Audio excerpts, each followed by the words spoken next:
నమస్కారం. ధర్మ సందేహాలు కార్యక్రమానికి స్వాగతం. ధర్మో రక్షతి రక్షితః. ధర్మాన్ని రక్షిస్తే ఆ ధర్మం మనని రక్షిస్తుంది. మన భారతీయ సంస్కృతి సంప్రదాయాలు ఆచార వ్యవహారాలకి అనుగుణంగా ఒక్కో ప్రాంతం వాళ్ళు కొన్ని రకాల ధర్మాలని ఆచరిస్తూ ఉంటారు. ఏది ఏమైనప్పటికీ ధర్మాన్ని ఆచరించటం మన భారతీయుల సనాతన హైందవ సంప్రదాయం. మరి దానికి అనుగుణంగా అవి ఆచరించే సమయంలో చాలా రకాల సందేహాలు కలుగుతూ ఉంటాయి. మరి ప్రేక్షకులు ఎంతో శ్రద్ధగా వారికి కలిగిన సందేహానికి సమాధానం కోసం అన్వేషిస్తూ మన ఈ కార్యక్రమానికి ఉత్తరాల ద్వారా ఈమెయిల్స్ ద్వారా రాసి పంపిస్తున్నారు. వాటన్నిటికీ శాస్త్రీయ సమాధానాలు అందించడానికి మన ముందున్నారు ప్రముఖ ఆధ్యాత్మిక యాత్రికులు, మీ అందరికీ సుపరిచితులైన డాక్టర్ కాకినూరు సూర్యనారాయణ మూర్తి గారు. వారితో మాట్లాడి మరిన్ని విషయాలు వారి మాటలో తెలుసుకుందాం. ఈనాటి కార్యక్రమాన్ని ప్రారంభిద్దాం. నమస్కారం అండి. నమస్కారం అమ్మా. మొదటి ఉత్తరాన్ని చూద్దామండి. అలాగే ఈమెయిల్ ద్వారా శ్రావణి రాస్తున్నారు. ఇంట్లో వినాయక విగ్రహానికి తొండం ఏ వైపున ఉండాలి తెలియచేయగలరు అంటూ రాస్తున్నారు. దక్షిణ భారతదేశంలోని వినాయక విగ్రహాలన్నింటికీ కూడా మనం గమనించినట్లయితే తొండం ఆ విగ్రహానికి ఎడమ వైపున తిరిగి ఉంటుంది. ఉత్తర భారతదేశంలో వినాయక విగ్రహాలలో తొండం కుడివైపున తిరిగి ఉంటుంది. కుడివైపున ఆ హస్తం అభయహస్తం అయితే ఎడమ వైపున ఆ హస్తంలో మోదకం లడ్డువం ఉంటుంది. భౌతికమైన సుఖభోగాదులు కావాలి, ఆహారం కావాలి, సుఖం కావాలి, భౌతికమైనటువంటి విషయభోగ వాసనలతో మనం ఆనందంగా ఉండాలి అనుకునే వారంతా కూడా వినాయక విగ్రహానికి ఉండే తొండం ఎడమ వైపున ఉండే దానిని అర్చించాలి. పారమార్థిక జీవన దృష్టితో, ఆధ్యాత్మిక జీవన కోణంతో పుణ్యం కావాలి, మోక్షం కావాలి, ఈ బంధనాల నుంచి విముక్తి కావాలి అని కోరుకునే వాళ్ళంతా కూడా వినాయక విగ్రహానికి ఉండేటటువంటి ఆ తొండం కుడివైపున ఉండే విధంగా ఉండేదాన్ని అర్చించాలి. కుడివైపున అభయహస్తం ఉంటుంది, ఎడమ వైపున చేతిలో లడ్డువం మోదకం ఉంటుంది. ఈ పదార్థం ఆహారం, భౌతికం, సుఖానికి ఆపాదకం కలిగించేటటువంటిది. ఈ అభయహస్తం మోక్షాన్ని ప్రసాదించేది. మోక్షం కావాలా తొండం ఈ వైపు, భౌతికమైన సుఖం కావాలా తొండం ఈ వైపు. ఇలా ఆలోచన చేద్దాం. ఈ రెండు కాదండి, మాకు రెండూ కావాలండి. ఎందుకంటే ఆధునికంగా ఆహార పదార్థాలు లేకుండా, భౌతిక సుఖాలు లేకుండా జీవించలేం.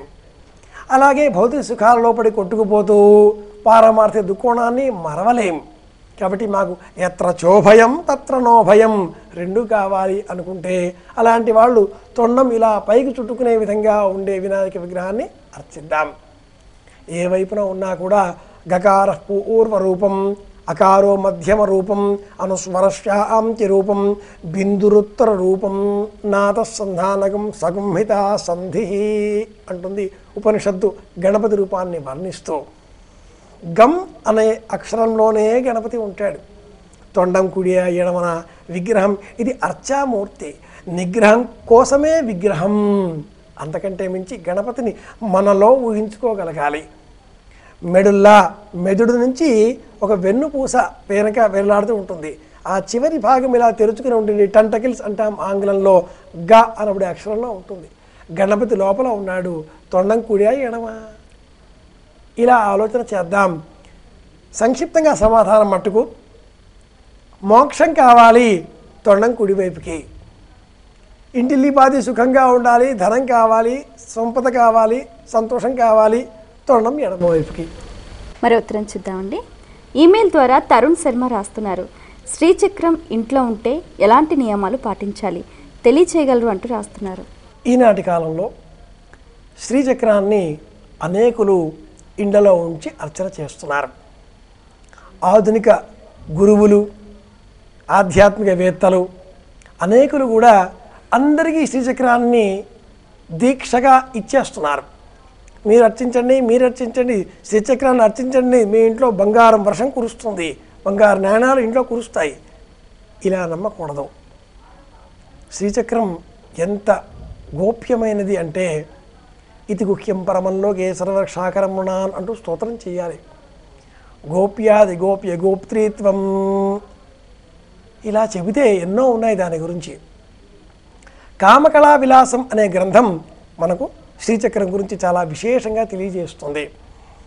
బిందు త్రికోణ వసుకోర దశారజుగ్మం, ఇది శ్రీచక్ర స్వరూపం. సౌందర్య లహరిలో 45వ శ్లోకం, 15వ శ్లోకం, ఈ రెండు కూడా మనకు శ్రీచక్రం అంటే ఏంటో తెలియజేస్తాయి. 4 కోణాలు ఒకవైపు, 5 కోణాలు ఒకవైపు వెరసి ఈ 9 కోణాలు ఊర్ధ్వ అధోముఖాలలో కలిసి 96 కోణాలలో మనకు దర్శనమిస్తే అది శ్రీచక్రం అవుతుంది. కామేశ్వరుడు, కామేశ్వరి ఆ బిందులో సంచారం చేస్తూ ఉంటారు అని వ్యాఖ్యానం చేస్తారు పెద్దలు. ఈ శ్రీచక్రం మన ఇంట్లో పెట్టుకుంటే ఎలాంటి నియమాలు పాటించాలి అంటే, మన ఇంటికి 230 వాల్ట్ల విద్యుత్ చాలు. అమ్మవారిని లలితా సహస్రనామావళిని అర్చన చేసి సంతృప్తి పరిస్తే చాలు. శ్రీచక్రము జంక్షన్ వంటిది, 5000 వాల్ట్లతో కూడుకున్నటువంటి అది అంతటి విద్యుత్ ప్రసారాన్ని కలిగజేసేటటువంటి శక్తివంతమైన దానిని ఇంట్లో పెట్టుకున్నప్పుడు అంతటి నియమాలను మనం పాటించాలి. స్త్రీలు మాసిక నియమంలో ఉన్నప్పుడు దూరం ఉండాలి, ఇంట్లో ఏ విషయాన్ని తాకకూడదు.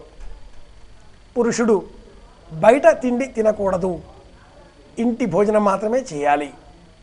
కుటుంబంలోని వారు బయట నీటిని స్వీకరించకూడదు, ఇంటి నీటినే తాగాలి.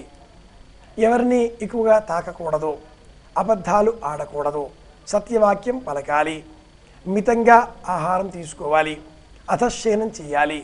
శృంగారపరమైన ఆలోచన భావనలలో కూడా శాస్త్రబద్ధమైనటువంటి ధర్మాలనే పాటించాలి. పగటివేళ, అర్ధరాత్రి ఇలాంటి అతి భావనలు కూడదు. ధర్మబద్ధమైన జీవితం గడిపితే శ్రీచక్రం క్షేమాన్ని ఇస్తుంది. లేని పక్షంలో వ్యతిరేక ఫలితాంశాలని అందజేస్తుంది. కనుక సాధకులకు వీలైనంత మట్టుకి శ్రీచక్రాన్ని నేను వ్యక్తిగతంగా ఈ మార్గం ద్వారా ఎవరైనా అర్చన చేసేటటువంటి వారు నమస్కారం చేయండి అనే చెబుతాను. లలితా సహస్రనామావళి, లక్ష్మీ అష్టోత్తరం, లక్ష్మీ సహస్రనామావళి ఇవి సౌమ్య భావాలను పెంపొందిస్తాయి. వీలైనంత మట్టుకి సౌమ్య రూపంలోనే అర్చన చేద్దాం. శ్రీచక్రం పెట్టుకుంటే ఇవన్నీ పాటించాలి. మితాహారం, మనం సమయ వామమా సమయ దక్షిణమా అనే మార్గాన్ని అనుసరించి మాంసాహారమా కాదా, పంచమకారాలు ఇవన్నీ సాధనా మార్గంలో వస్తాయి. సాధన చేద్దాం, ఇంట్లో పెట్టుకుందాం. ఎందుకండి అందరూ బాగుండాలి, సంతోషంగా ఉందాం అక్కరలేదు. ఆధునికవేత్తలు, ఆధునిక గురువులు ఇలా ఇస్తున్నారు. ఇదంతా కూడా కార్పొరేట్ ప్రపంచం అని చెప్పాలి, మార్కెట్ అని చెప్పాలి, అందులో వస్తున్నాయి. ఏం చేస్తాం? నియమాలు మాత్రం ఇలా ఉంటాయి, పాటిస్తే క్షేమమే, లేని పక్షంలో నమస్కారం చేద్దాం. మరి ఉత్తరం చూద్దామండి. ఈమెయిల్ ద్వారా నరసింహులు రాస్తున్నారు.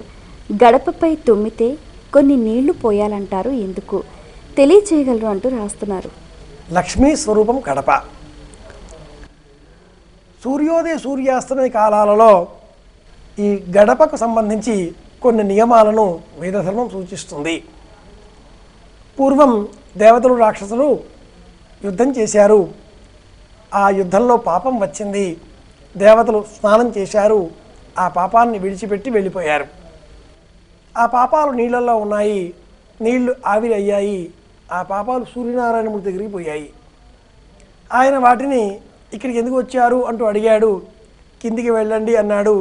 ఎక్కడికి వెళ్ళాలి అని అడిగితే, ఎవరైతే అర్థం తెలవకుండా మాట్లాడతారో వాళ్ళని ఆశ్రయించండి, ఎవరైతే ఊరికే వసపిట్టలాగా వాడుతూ ఉంటారో వాళ్ళని ఆశ్రయించండి, అన్నకు కాకుండా ఎవడైనా తమ్ముడు పెళ్లి చేసుకుంటే వాడిని ఆశ్రయించండి, అక్కయ్యలకి చెల్లెళ్ళకి పెళ్లి చేయకుండా ఎవడైనా మగ పిల్లవాడు పెళ్లి చేసుకుంటే వాడిని ఆశ్రయించండి, ఎవరైనా హోమం చేసే సమయంలో స్వాహ అన్న శబ్దం లేనప్పుడు అందులో ఏవైనా వేస్తుంటారో అలాంటి వాళ్ళని ఆశ్రయించండి, గోవుని ఎవరైతే హింసిస్తారో అలాంటి వాళ్ళని ఆశ్రయించండి, తులసిని ఎవరైతే హింసిస్తారో అలాంటి వాళ్ళని ఆశ్రయించండి. ఇలా నియమాలు చెబుతూ గడప సాయంత్రం వేళన, ఉదయం వేళన కడప పైన ఎవరైతే కూర్చుంటారో, కడప పైన తలపెట్టి నిద్రపోతారో వాళ్ళని ఆశ్రయించండి అన్నాడు. తుమ్మడం ఆయుర్దాయానికి ప్రతీక. తుమ్మే సమయంలో మన ఊపిరి నిమిషానికి 72 సార్లు కొట్టుకునేటటువంటిది అక్కడ 1 నిమిషం పాటు ఆగిపోతుంది. అలా తుమ్మడానికి మనం ప్రయత్నం చేసేటప్పుడు మన గుండె కొట్టుకునే వేగం మందగిస్తుంది. లక్ష్మీప్రదమైన ఈ గుమ్మం గడప పైన మనం నిలుచుని తుమ్ముతున్నాం. హిరణ్యకశ్యపుడి ఊపిరి ఈ గడప పైననే తీయబడింది. ఇంట్లోనూ బయట కాకుండా, ఉదయం సాయంత్రము కాకుండా, ఏ ఆయుధంతోనూ కాకుండా నాకు మరణం కావాలి అని వాడెవడో కోరుకుంటే శ్రీమన్నారాయణమూర్తి తథాస్తు అన్నాడు. స్తంభంలో పుట్టాడు, ఆ గడప పైన కూర్చున్నాడు, వాడిని పట్టుకున్నాడు, తొడలపైన వేశాడు, ఊపిరి తీశాడు. గడప పైన ఇలా మనం ఉండి మన గుండె కొట్టుకునే వేగంలో తేడా వచ్చినప్పుడు మనం మళ్ళీ బ్రతికి ఉండాలి. కనుక నీటిలోనే ఔషధం, నీరు వైద్యుడు, ఆప ఇద్వా ఉపేషజీహి అంటుంది. కనుక అలా కడప పైన మనం తుమ్మినప్పుడు నీటిని తీసుకువచ్చి ఆ గుమ్మం పై భాగంలో కొట్టాలి, శాంతింపచేయాలి. అలాగే తుమ్మగానే చిరంజీవ చిరంజీవ అని ఎవరో పక్కన ఉండేవాళ్ళు వెంటనే చిరంజీవ అని అడుగుతారు. మీ పేరేమిటి అని అడుగుతారు. మన పేరు చెప్పుకోవాలి. ఓహో, ఈ పేరుతో ఈ శరీరం పొందాం కాబట్టి ఇంకా చాలా కాలం బతికి ఉండాలి. పెద్దవాళ్ళు ప్రతిదాన్ని ఇందుకే సంప్రదాయం ఇలా చెప్పారు, శాస్త్రం ఇలా విధించింది. ఇందుకోసమే నీళ్లు. హిరణ్యకశ్యపుడి కథ గుర్తు చేసుకోవడం కోసం నీళ్లు. ధర్మ మరి ఉత్తరం చూద్దామండి. ఈమెయిల్ ద్వారా సుందరేశ్వర్ రాస్తున్నారు. భార్య లేనివారు పుణ్యకార్యాలకు అనర్హులా, తెలియచేయగలరు అంటూ రాస్తున్నారు. శాస్త్రంలో 4 ఆశ్రమాలు ఉన్నాయి. బ్రహ్మచర్యం, గృహస్థం, వానప్రస్థం, సన్యాసం. ఈ 4 ఆశ్రమాలలో బ్రహ్మచర్య ఆశ్రమం అలాగే సన్యాస ఆశ్రమం 1, 4 ఈ 2 కూడా 2, 3 ఆశ్రమాలపైన ఆధారపడి ఉంటాయి. విశేషించి 2వ ఆశ్రమం గృహస్థ ఆశ్రమం పైన ఈ 3 ఆశ్రమాలు ఆధారపడి ఉంటాయి. కొంతవరకు వానప్రస్థం కూడా. కనుక గృహస్థ ధర్మం చాలా గొప్పది. ఇల్లాలతో ఉంటాడు అతడు. గృహిణి, గృహస్థు, వాళ్ళు ఉండేది గృహము. ఎవరికైనా దురదృష్టవశాత్తు భార్యా వియోగం సంభవిస్తే మరణించిన పక్షంలో వారికి ధర్మకర్మ ఆచరణకు అర్హత ఉండదు. శాంతి కర్మలను ఆచరించుకోవచ్చు. పుణ్యకార్యాలు అన్నప్పుడు 1 ధర్మకర్మలు, 2వది శాంతి కర్మలు. ఇందులో నిత్యములైనవి శాంతి కర్మలను భార్య మరణించిన వాళ్ళు కూడా చేయవచ్చు. వ్రతాలు, నోములు, నియమాలు వంటివి. ధర్మకర్మలు అన్నప్పుడు యజ్ఞయాగాది క్రతువులు, వీటిని ఆచరించకూడదు. ఎందుకంటే అక్కడ ఉభయం, ఇద్దరు కలిసి చేయవలసినవి. ధర్మేచ అర్థేచ కామేష త్రియైషా నాతిచరితవ్యా అంటూ మనం సంకల్పం చేశాం వివాహంలో. ధర్మ ప్రజా సంపర్త్యర్థం స్త్రియముద్వహే అని సంకల్పం చెప్పి వివాహం చేసుకున్నాం. ధర్మకర్మ ఆచరణలో ఆవిడతో కలిసి చేస్తాను అని చెప్పాం. ఆవిడ శరీరాన్ని ముందుగా వదిలిపెట్టింది. అలాంటప్పుడు మనకు ధర్మకర్మ ఆచరణలో అర్హత ఉండదు. శాంతి కర్మలు ఇవి కూడా పుణ్యాన్ని సముపార్జింపచేస్తాయి. వ్రతాలు, ఉపవాసాలు, నోములు, దీక్షలు ఇవి చేయవచ్చు. కనుక పుణ్యకర్మలలో 2 విధాలు. శాంతి కర్మలు చేసుకోవచ్చు. ఇష్టాపూర్త కర్మలు, ధర్మకర్మలని శాస్త్రం నిషేధించింది. మరి ఉత్తరం చూద్దామండి. ఈమెయిల్ ద్వారా ప్రసాద్ రాస్తున్నారు.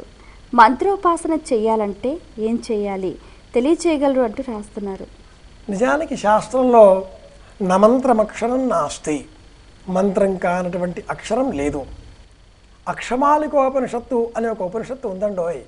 అందులో ప్రతి అక్షరంలో ఉండేటటువంటి బీజాన్ని, గుణాన్ని విశ్లేషిస్తూ అక్షమాలికోపనిషత్తు ప్రతి అక్షరానికి కూడా ఒక దైవాన్ని, దైవ స్వరూపాన్ని ఎలాంటిదో వివరిస్తుంది.